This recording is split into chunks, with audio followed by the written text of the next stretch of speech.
mainly by Blitzchung, who knows the deck inside and out and seems to play it nigh on perfectly every time we see him on it. But I do feel like something has changed with the token druid, even if it is just a small sample size. And so I do still think that Bankyugi has a bit of an uphill struggle here because his list is undeniably a bit slower. You've got Scorpid in there, don't have the same first day at school into Hand of Adal, as you said. It's going to be a bit of a tougher one. It is true. It's worth noting that he does have Blademaster Samuro in the list, though. That is going to be very clutch in the matchup should he run into it. Already, the opening hand is interesting for Bankyugi because I've talked about how important Oh My Yogg can be in this matchup to try and deny Fungal Fortune / Glowfly Swarm. But because Bankyugi already has the Sword of the Fallen, it seems a bit redundant to keep it. He is running 2 copies of Oh My Yogg, whereas every other secret is just 1 copy.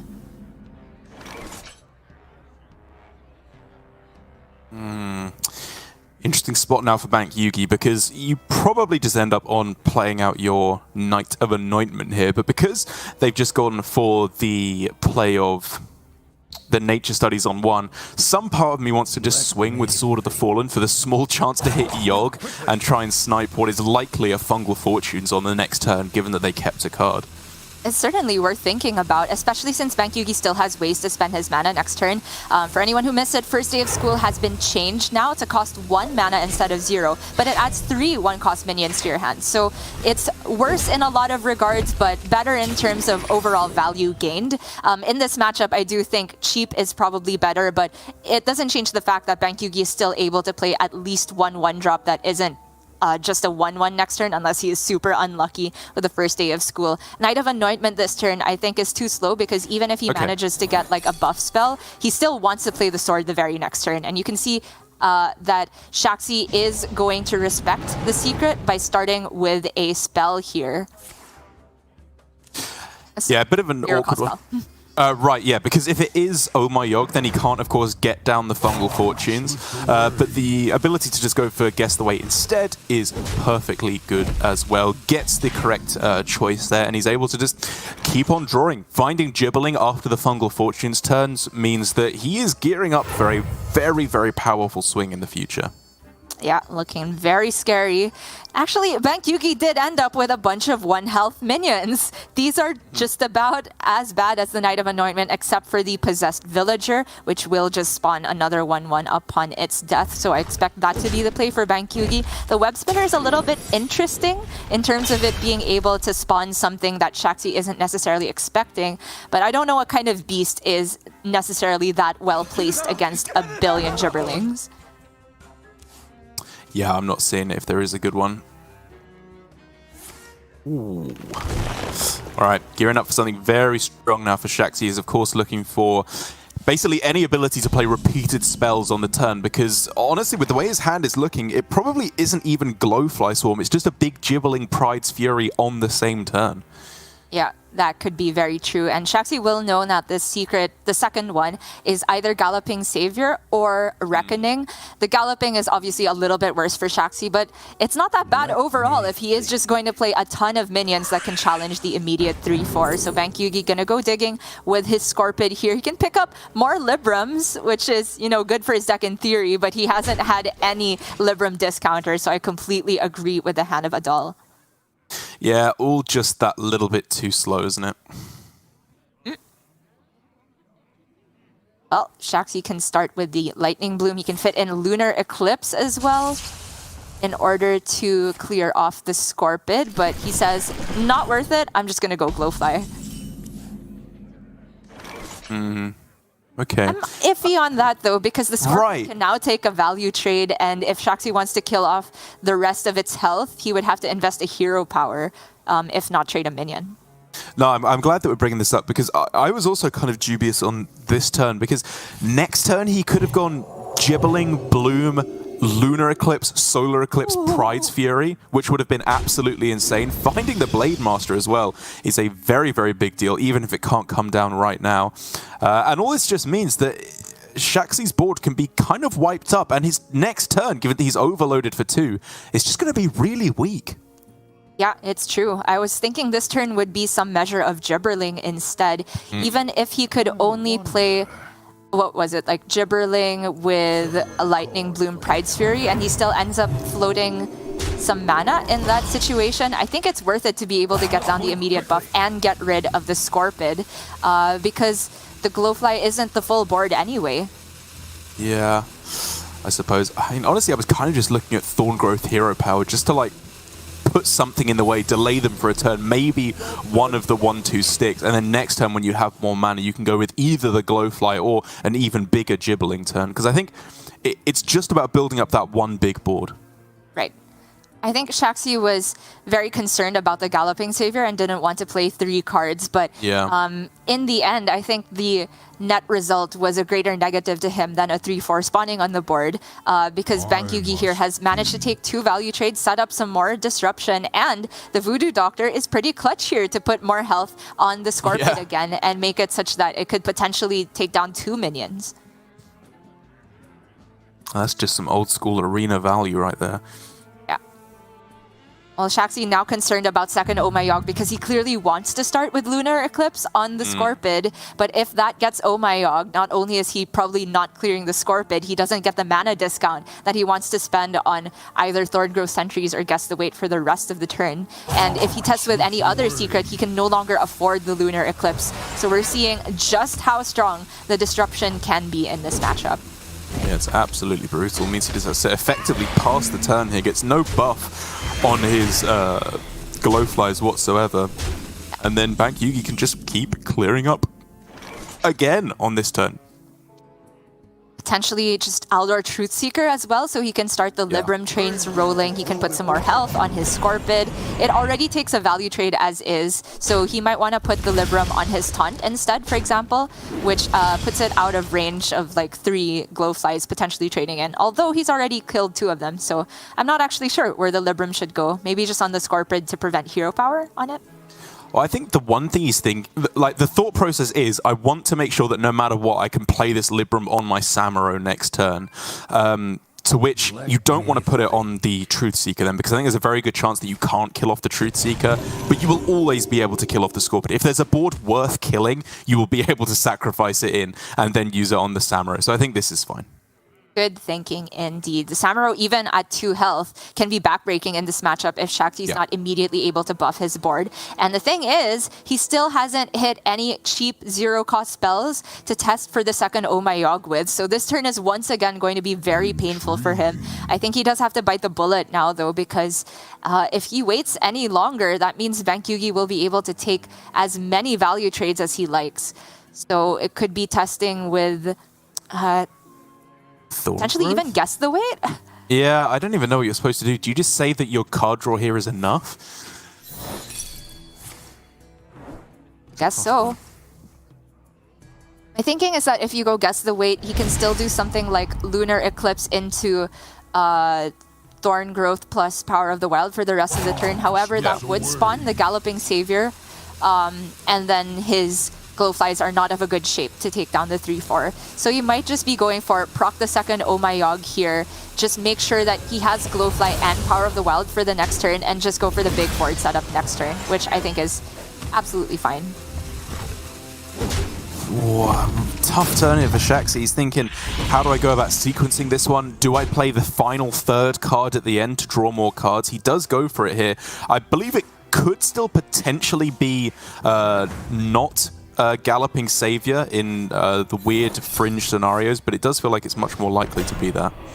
Right, he hadn't had a way to test for Reckoning, so from his perspective that was possible. In the end, he says it's worth the risk of giving Bankyugi another 3/4 to give Shaxy more spells in hand, because he is gearing up for finally a Glowfly board next turn. You do see Bankyugi has that Samuro in hand, so whether this Knight of Anointment can pull another buff is huge, because even now, if it's Glowfly Swarm and Power of the Wild next turn, Bankyugi can put 3 attack on his Samuro and be able to sweep up very cleanly. Yeah, it's so clutch, because even if they do end up getting bigger through the use of Pride's Fury, or if a Soul of the Forest comes down, he's got so many minions on board anyway, he can just keep putting all the Librams on them one after the other, and then finish with the Samuro. It's very clever placement as well from Bankyugi, again, to make sure that he's always able to get the Librams back in hand. Just very clean gameplay. I'm not actually sure if I 100% like using the Librams here, because now if he wants them back in hand, he has to actually lose 2 minions to do that. Whereas if he kept them in hand and he was expecting Shaxy's best play to be Glowfly Swarm, then he could keep his 1/1, send them face, and then just immediately trade, use the Samuro for AoE. Yeah, that's a fair point. Well, the upside of what Bankyugi does is, of course, you just use more Librams over time, which means that by the time Liadrin, which has just come into hand, gets played on the field, then he immediately regenerates more of them. But against Token Druid, I'm generally more interested in keeping board presence, even if it is just some additional 1/1s. No, I think you raise a very good point. I was maybe a little bit too hasty to praise Bankyugi on that line when it wasn't massively necessary to do so. But it does absolutely have to come down here, and it's a brutally powerful turn still. Liadrin next turn looking to follow up. It means that, I mean, he's just going for lethal here. He can just start ignoring the board pretty soon. Yeah, definitely feels like it because Liadrin will regenerate so many of these Librams of Wisdom. Bankyugi now has pulled all these secrets from his deck. He did naturally draw one Omayog, but it doesn't matter. He's had well enough card draw with the Knights of Anointment and the Hand of Adal, and Shaxy is back to the drawing board. He should now know 100% that this last secret is Reckoning, so nothing in terms of immediate disruption for this turn, so he's got to go all in on the Gibberlings. He does, but it's a pretty strong turn. He can just go for Adorable, Lunar, Solar, Pride's Fury. It's the only play on this turn as far as I see it, but it is a very strong play. It's going to put a lot of pressure. Yeah, that's very true. He could just set up for, if not an immediate counter-lethal, a way to make sure that if Bankyugi doesn't have Libram of Justice, that Shaxy will wrest back board control, no problem. Lunar Eclipse target is probably going to be on the Horsey.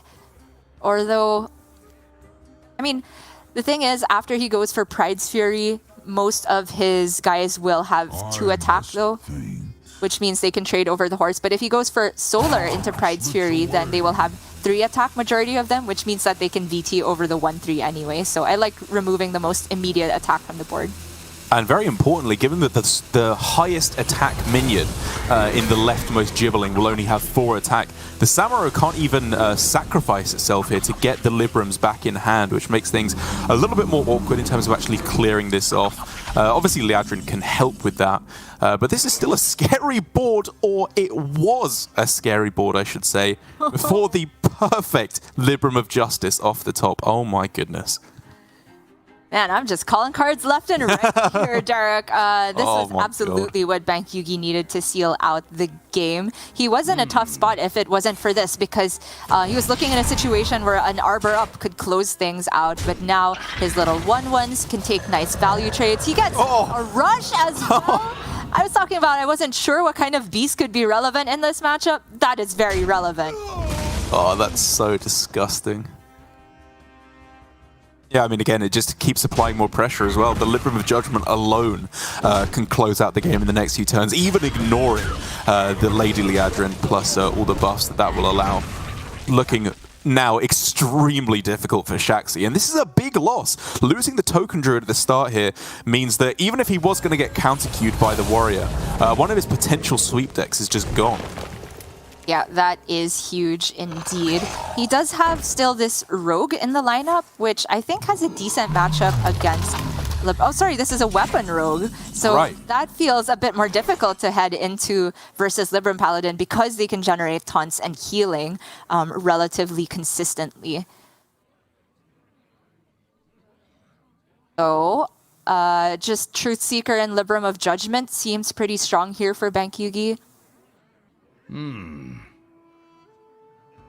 Will not fall in vain. This is also just a bunch of books he can get back, which allows him to clear even more minions. Oh yeah, book, all the way. Very, like, close to lethal, honestly, but I guess Bankyugi's just more interested in clearing off several minions. Truth be told, I think both were avenues to victory because the Libram of Judgment is corrupted now, so if he just swings face over a couple turns, he's fine. There's no taunt generation in Shaxy's deck, no running of guidance, so both of them look very, very strong. Yeah, it's just the threat of second Thorn Growth, but you've seen both Solars already at this point, right? So you're not even afraid of Solar plus Thorn Growth.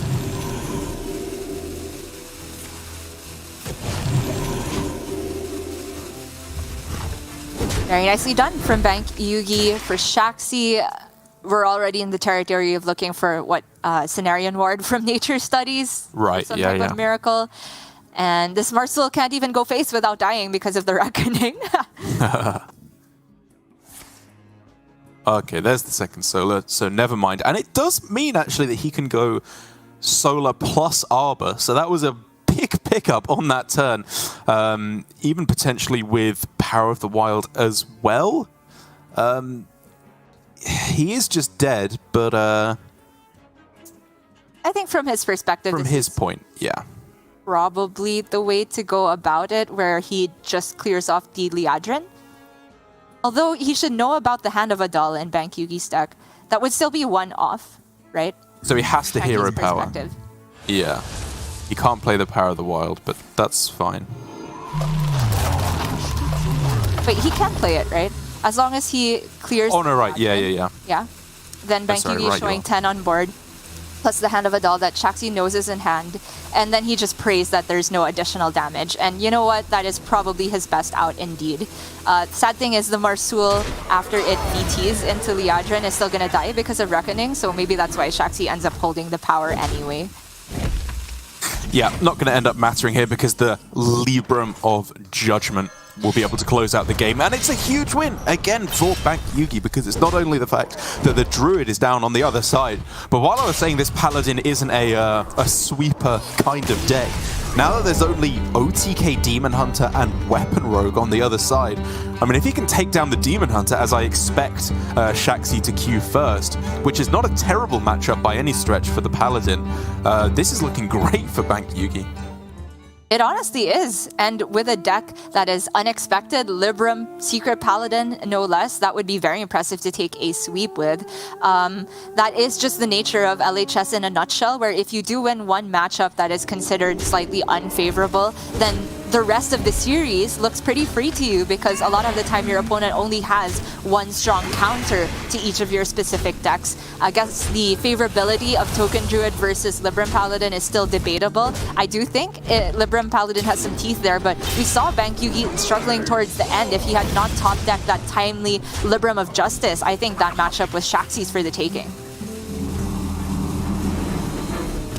And this does definitely start to open up the... I mean, some of the criticisms that people had of last year's standings, that it can be very much, if the good deck wins at the start, it just goes all the way. But honestly, I think it just makes for very exciting watching, because if Bankyugi can bring this Libram Paladin and then sweep Shaxy with it, it would be the reward for bringing a slightly different deck from what the rest of the field is bringing, which is what we always expect from Bankyugi in particular, I think. Again, one of the players, even as back as his run in the World Championships last year, where he just always brings his own decks that he thinks are best, rather than necessarily relying too much on what the established metagame is. But even then, this is definitely, I think, a different Bankyugi this year than we had last year. It feels like he's got a more established practice group and practice community this year, which hopefully will help him start to get a bit more consistency in his play. Right, he's also got me to ask for what to bring to Specialist. I told him to bring Priest. It was top 4 though, not a complete win, so it's up to him whether that was good advice or not.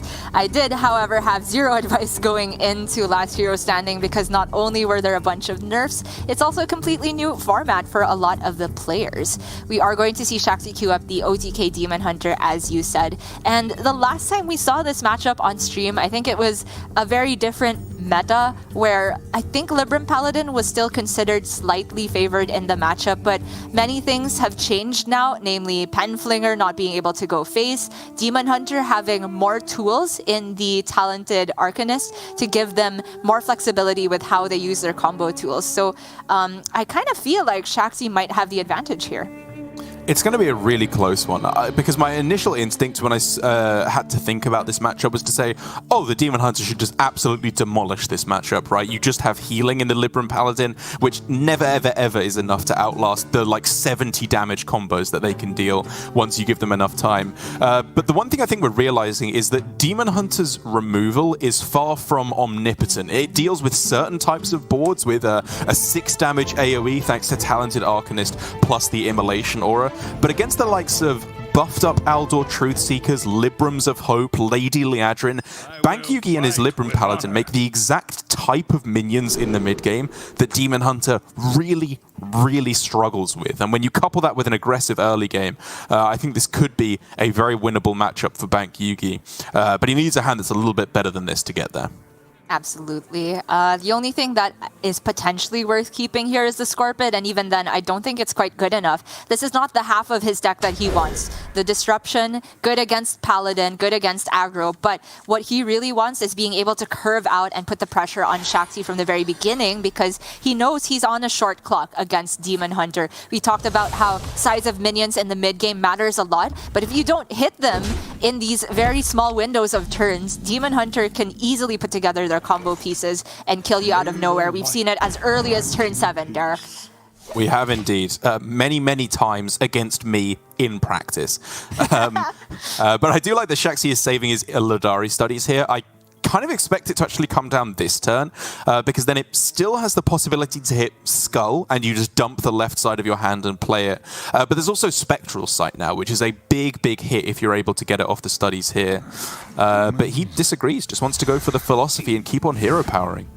I think this is fine. The hero power here is relevant to actually deny a target for a potential Hand of Adal, which he didn't have a clean way of removing the very next turn. It would have to be Eldraki plus hero power. So even if he goes studies next turn, he's able to hit Spectral Sight if he gets it, and potentially some other outcast cards on the 3-cost breakpoint.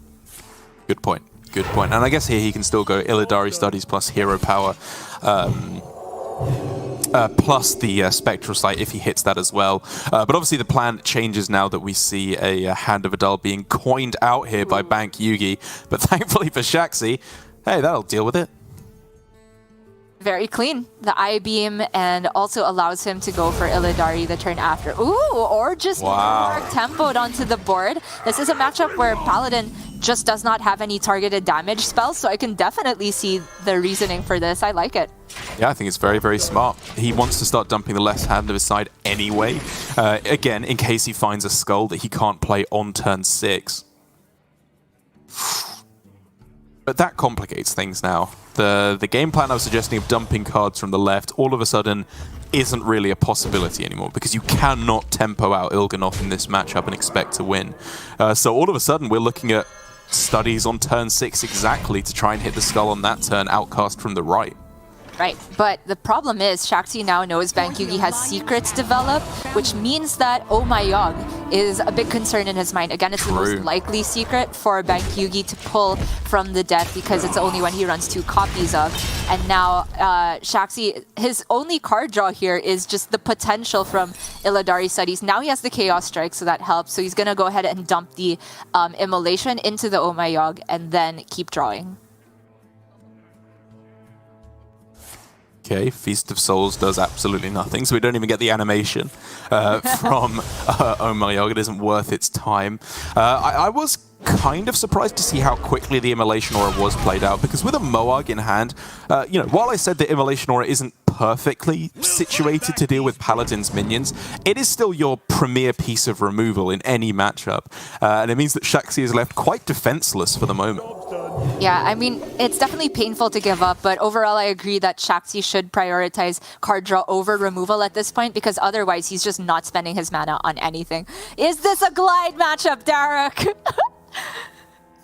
It's not terrible, right? It deletes a lot of cards from your opponent. His hand is absolute garbage. Right. The other thinking is, of course, Kurtrus is pretty well aligned against this board just to get rid of the 5/6, and then it stays alive on board. And you can even make the argument for Spectral Sight because he wants to keep drawing. All of the cards had some potential here. The Glide didn't actually draw him more cards, but the thing is, it's a net negative for Bankyugi, so it was worth thinking about. But we do see the Skull now here in a very awkward position. Wow, I was kind of surprised to see the double jump being played there. For one, because it obviously activates the Galloping Savior, but also because it could have hit second Skull to be played out next turn instead. Yeah, a lot of concerns there for Shaxy. I think his mindset is in a state where he's prepared for Bankyugi to just develop more board, whether it's the triggered Galloping Savior, if it is not Reckoning, or just minions on top of the 5/6. So I think he's really just looking for second Immolation or Fell Scream Blast, which he did hit, to go with the Ethereal Arcanist and go for a clear turn the next turn. Oh, those are decent enough 1-drops. It feels like you're so much more likely to hit at least one good one now. The first day at school nerf, it's kind of like the Twin Slice nerf we saw, where it's like, it is a nerf, but it's kind of not a nerf at the same time. It's like a slight down/side grade, as it can be very useful. Situational nerf. I will say it's probably really bad in Aggro Paladin now, where you're really dependent on having a 1-drop on 1. But for Libram Paladin, I think they're relatively okay with missing a 1-drop on 1, and they can make better use of the flexibility with just more 1-drops generated. So that might be yet another reason why Bankyugi is bringing this archetype. Also, like his placement of the Libram of Wisdom on the 6 health minion, because we talked about that big 6 HP breakpoint from Arcanist and Immolation Aura. Very true, and he's just making use of the fact that he's seen an Immolation Aura, like you said, and it's going to be difficult to clear things off here. Difficult to draw as well. Difficult to do anything, really. For Shaxy, is the best immediate play you can make is like Arcanist Moarg Fell Scream to deal quite a bit of damage to the board, but even then that doesn't actually take out the Northwatch, does it? Yeah, I mean, I'm thinking it might be as bad as going for those cards but with I-Beam instead. Oof. However, he can't afford to do that because... wait, he can. He would have to use the Fury first. It's really, really tough to parse, especially since he wants to be dumping cards from the right more so than the left to give himself that small possibility of outcasting Skull, but it feels like a pipe dream at this point. Shaxy's going to go ahead and start with the draw, look for exactly Immolation Aura, doesn't hit it. If he goes Studies, he can hit more card draw and try to hit the Immolation Aura. I don't know. It's so specific. I mean, honestly, on that turn, I was looking at just going Fury plus unoutcasted Skull, just because then you can survive the turn quite likely. You know, you're not likely to be dying, and then next turn you can try and get the big clear turn with the Arcanist plus the Immolation Aura. But now that the Arcanist is gone, even that isn't really a possibility. Yeah, this was not great for Shaxy. He did get the healing, but it does not... It barely touches Bankyugi's board, and he's very happily just chunking another 8/8 onto the board. Shaxy has very little in terms of removal options now, and it feels like Shaxy needs a Miracle Skull off the top to stay in this. Yeah, I like the trades that Bankyugi's making here. It's more important to keep the Divine Shield in check because that is so tough for Demon Hunter to deal with. Even in the case of Immolation Aura, which, you know, does 1 damage, then another damage. If they're buffing it with Arcanists and Moargs, it can tank like 4, 5, 6 damage even on the first hit from the Divine Shield. So it's a nice play to sacrifice a bit of damage for survivability on the board. And Bankyugi's currently threatening 20 damage on the board, which means he would only need 1 more damage to just deal lethal to Shaxy. So he absolutely has to do something about this board, whether it's a single I-Beam or not. He can take Spectral Sight if he wants to be optimistic and look for not just a way to clear potentially part of this board, but give him chances to actually set up a counter lethal, because to be fair, he does have Il'gynoth, Moarg, and Fell Scream in hand. So if he picks up second Talented Arcanist, he can deal, I guess that's just 18. Yeah, I mean, you're looking at getting second Philosophy, I guess, after you play your Raging Fell Screamer on this turn, but then you'd have to dump either the either the Fell Scream or the I-Beam on this turn just to survive. It's just looking disastrous for Shaxy. Yeah. And best he can do is I-Beam the 2-2, I suppose. And does he ever even just dump the Fury in order to try and outcast the Skull? He's doing nothing at all, just praying Bankyugi has 0 additional damage. And while this is very optimistic from Shaxy, he sees it as his best out to actually winning the game instead of just not losing on the spot. Bankyugi double, triple checking that he does indeed have lethal, because it's very rare OTK Demon Hunter do something as passive as this, but this is just the way it shook out. Yeah, he's like, oh, I just won. He was probably thinking, okay, do I have to clear the board? How can I get maximum health? Oh, wait a second. It's just over as he is given the win there. And like you said, for Shaxy, it was losing no matter what he did. So I think taking the chance that they don't have 1 damage, honestly, is about as good of a chance as you're going to have to clear the board or deliver lethal next turn. So just going for the very small fringe outs that he survives and then top decks the perfect card. Probably good mitigation of the situation he was in. But it does mean now that while I was saying at the start, Bankyugi's Paladin doesn't feel like the sweep deck, he's now 2-0 and has been left with a great matchup to finish things off. Just one of these weird situations you can end up in with LHS, where the deck you use for scouting ends up taking a win, and from there on, your opponent doesn't actually have a good counter queue into it. I was thinking the OTK Demon Hunter was potentially a good counter queue, but you can see how OTK Demon Hunter can sometimes lose to itself if you get the Il'gynoth drawn at an untimely point, the Skull at an uncomfortable position in the hand. It just makes all of the engine so awkward to deal with, and I think Bankyugi set up the perfect shape of board to make it such that if Shaxy didn't have exactly Immolation Aura with Talented Arcanist, he was in a bad spot, and Bankyugi had already seen 1 Immolation dumped to test for Oh My Yogg. We do have Shaxy on the Weapon Rogue now, and we talk about how this can be very difficult because, again, Libram Paladin is running taunts and healing, and taunts and healing in 1 card at the Libram of Hope over at the top end. Although Shaxy's build of Weapon Rogue is not the most conventional, he's actually got a Kazakus in there. Yeah, it's really weird, right? I'm trying to figure out what he's cut from the list, because he's still got the 1 sword, 2 shank. Oh wait, it's the coerce, right? He doesn't have any hard removal in the deck in exchange for Kazakus and Shadow Step, which is, I've got to be honest, not a change that I really see the benefit of. I think that Coerce is very important a lot of the time, because even if there aren't many taunt minions in the game, with Mage and Priest being on top and lacking a lot of taunt minions, it's still important just to win the race. It's an efficient removal tool, and if they can generate that 1 taunt, you never ever want to swing your weapon into it.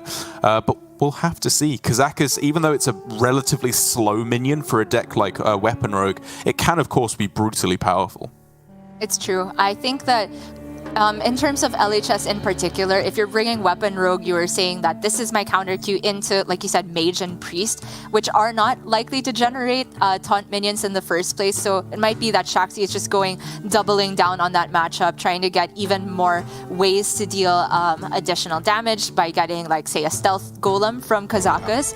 Although he is, in my opinion, sacrificing quite a few percentage points against these other matchups, which is, you know, fine in terms of philosophy of LHS lineup building, but it just turns out that it's going to hurt him a lot here, because if Bankyugi manages to land a Libram of Hope at any point, Shaxy is going to have a nightmare of a time dealing with it. And so it's interesting the way that a lot of decks interact with Weapon Rogue, because, well, I should say, or don't interact rather with Weapon Rogue as a deck, because in a lot of testing we realized that many matchups are looking for just like 1 or 2 powerful cards. Like Warrior wants the Bulwark just to be able to survive. And for this Paladin deck, do you think that Bankyugi is going to be mulliganing for the Libram of Hope? Because quite obviously that is the card that just locks Rogue out of the game. Or do you like this slightly more early game focused start from Bankyugi? I definitely like the early game focus. I would say there's definitely an argument for keeping Libram of Hope if you already have something like Aldar Attendant to start with, but if you keep that and you're on the play with nothing to support in the beginning, it starts to feel like you're aiming a little bit too high, might not even have the time to play the card without some discounters. So definitely just starting with the best statted 1-drop he has, Hand of Adal, to follow this up is already good for him, in the sense that he's pressuring Shaxy and making it such that if Shaxy doesn't remove this, then Shaxy might be in a spot where he actually doesn't win the race. And at the moment, Shaxy is not winning this race. I'll tell you that for free. He's probably looking at Sinister Swindle. You generally, with this deck, want to go Secret Passage on turn 4 so that you can just then play whatever weapon you get off the top. But of course, Swindle, although usually drawing a weapon and a spell and a minion is a good distribution of cards to be drawn, the fact that it specifically can't draw you the other card type in Hearthstone of weapons is pretty brutal. Bankyugi here had the option to go for first day of school, but he goes for Night of Anointment, I think specifically trying to hit Hand of Adal because he knows this list from Shaxy is not running Coerce, so it's very difficult to actually clear a minion that's just got buff stacked on top of it. Prize Plunderer this early on in the game is not likely to deal 6 damage, so this Aldor Attendant is just making Shaxy's life really, really difficult. And I don't even know how you would clear this as Shaxy. You can go prep Wicked Stab for 2 measly damage and then go for the Prize Plunder and hope to hit something off of the passage as well. But then at that point, you can't play a weapon if you go off of passage. You, I guess, just have to ignore it again for a turn. Certainly feels like it, and it looks like Bankyugi is thinking about coining Oh My Yogg here as well to potentially deny a secret passage into weapon. If you see the rogue not go for weapon on turn 3, they're very likely to just fish for it the next turn. So I was interested in that, although using the coin here means that he's not able to go for something like Talon next turn, which is also very powerful. So I don't mind him holding on to it. The Talon will just pull Lady Liajin, which is not super significant in the matchup, but just the shape of it, 5 mana taunt with Divine Shield is very awkward once again for Shaxy. And I mean, what are you even looking at here from Shaxy? You can go for a clear, technically, I guess, with some crazy combination of prep, Wicked Stab, Poisons, and Prize Plunderer. But I think the more realistic one is just to go for the Secret Passage and hope to find your own win condition. Right. So he starts off with the prep as well, so if he hits weapon plus one of the cheaper poisons, he can immediately play it together. Oh, come on! Is it a complete whiff for Shaxy? I think that's the sword, which is not the best one at all, but it's something at least. The purple card has been found. One of 2 of them. Yeah, it looks like he's even committing 1 Wicked Stab onto the minion because he is planning to clear it next turn with some measure of Prize Plunder or the Wicked Stab. It's already a lot of burst to have to be used on a minion, but that's just how it happens sometimes with the weapon rogue draws. For Bankyugi here, there's so many options. It's at this weird point where the weapon is so small that you don't necessarily even want to play the taunt yet. He's just that far ahead. Yeah, I'm honestly looking at first day of school here, I think, because, you know, the Carriel is okay, is just to play it onto the board. You know, it's a 4/3 Divine Shield, even if you ignore the rush and the text on the card. But going nice and wide, I think, on average, put a fair bit more attack in play. Yeah, I do agree. As well as Shaxy, I think, is fine to see the taunt here because his weapon is on 1 attack anyway, and that can clear a Divine Shield relatively conveniently. So Shaxy, it looks like, will finally be able to get board presence this turn. And all he had to sacrifice was half his health, a bunch of his burn damage, both Wicked Stabs gone. But finally, yes, you are correct. He is ahead on the board. And he gets to at least draw with the cutting class for free. Looks like he's holding on to it. I'm not sure if it's better to play it first or later because of Oh My Yogg. I think you're supposed to play it there in case Bankyugi goes Oh My Yogg because you don't want to test Oh My Yogg with Cloak of Shadows, right? Maybe you do want to test it with Cloak of Shadows. Like, you really, really need to play the cutting class. I mean, I agree. I think I probably would have just played it there in the end because then you don't even have to worry about the Oh My Yogg. Yeah. Yeah.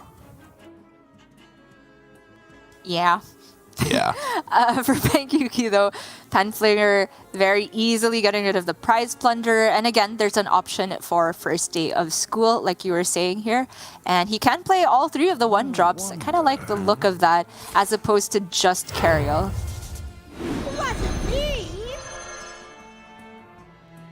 Cover even more secrets? Sure. Hey, Elven Archer has some benefit compared to Penflinger now. Just good Penflinger.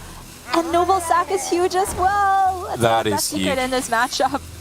Yeah, that's absolutely insane because there's not even any way to proc it outside of a weapon swing, right? Because it's very, very rare now that Spy Mistresses have been cut from the list that you ever attack with a minion from this point onwards.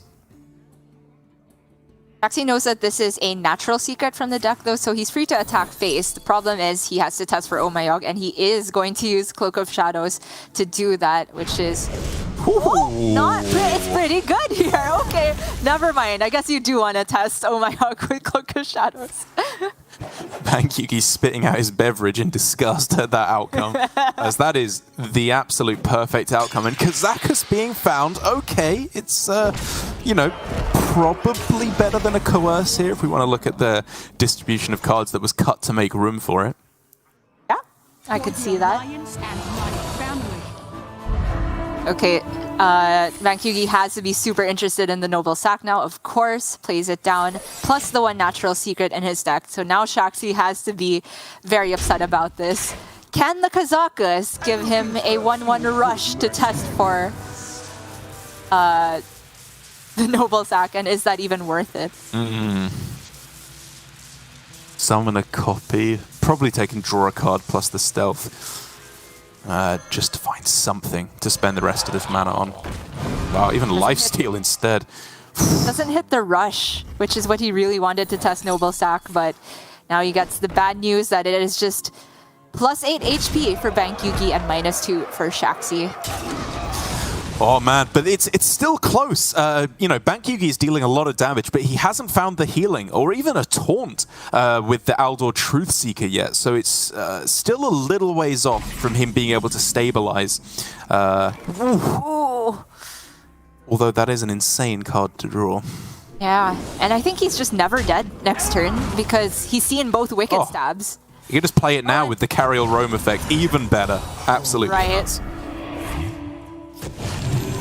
Imagine running Kazakus. And I think Shaxy just throws it down there. The one Libram of Hope is enough for him. He doesn't think he's getting through that. And honestly, he wasn't. He was just dead before he even could consider going for the kill on the other side. And for Bankyugi, the rest of his lineup, which I thought was pretty cool, pretty interesting with the Control Warrior in there as well, we don't even get to see it because he just swept with the Libram Paladin of all decks.